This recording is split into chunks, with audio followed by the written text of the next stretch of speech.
Hello, welcome to another Half-Life 2 mod review, and this time we're going to be checking out 1187.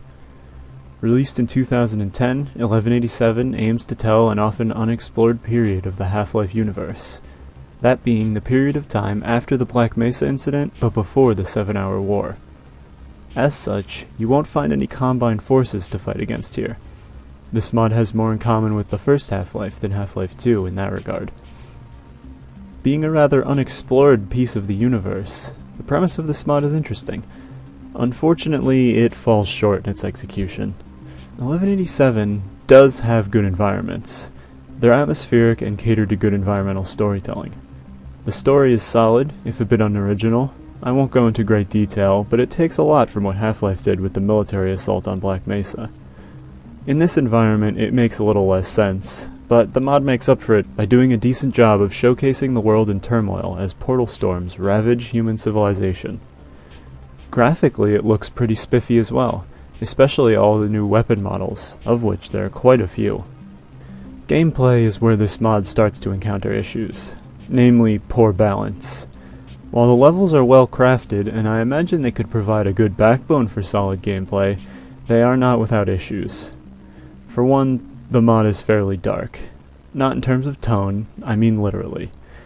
This can be made to work. Darkness is good for setting a certain mood, and the lighting does enhance the mood of this mod, but darkness needs to be balanced with gameplay.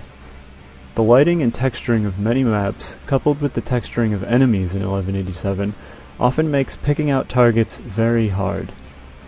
And this problem is only compounded by the next and even bigger issue that I had playing this mod.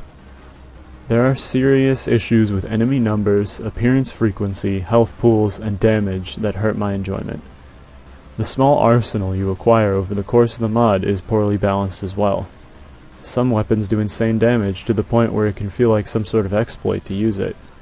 Others are pitifully weak, borderline useless. In addition to their damages, the recoil on some weapons is so exaggerated you can't even use them properly. These core problems mean that the mod doesn't have much of a difficulty curve. Some fights are complete pushovers, others are frustratingly hard. Beyond difficulty, I also had problems with the primary side character in this mod. First of all, he's annoying. Like, aside from gameplay entirely, I just do not like this character, and considering he spends the entire mod by your side, he grates on you rather quickly. At least his voice acting is decent. Still, his annoyance was only worsened by how poor he was at, well, everything. He was rarely useful in a fight, which became frustrating in some of the most difficult battles of the mod. Despite the fact that he cannot die, at least he never died in my time playing, the mod makes you feel like you have to babysit him, a problem that many games with long-term companions have. Perhaps I've been spoiled by Half-Life 2 having one of the best, if not the best, companion characters of all time in Alex Vance. Overall, I have complicated feelings with this mod.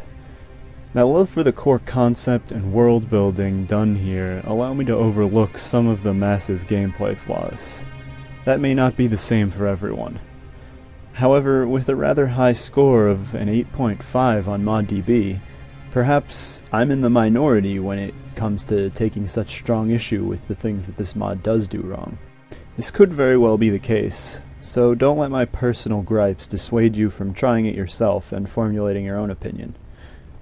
That's all for this mod review. Like and subscribe for more, but in the meantime, this is where I get off.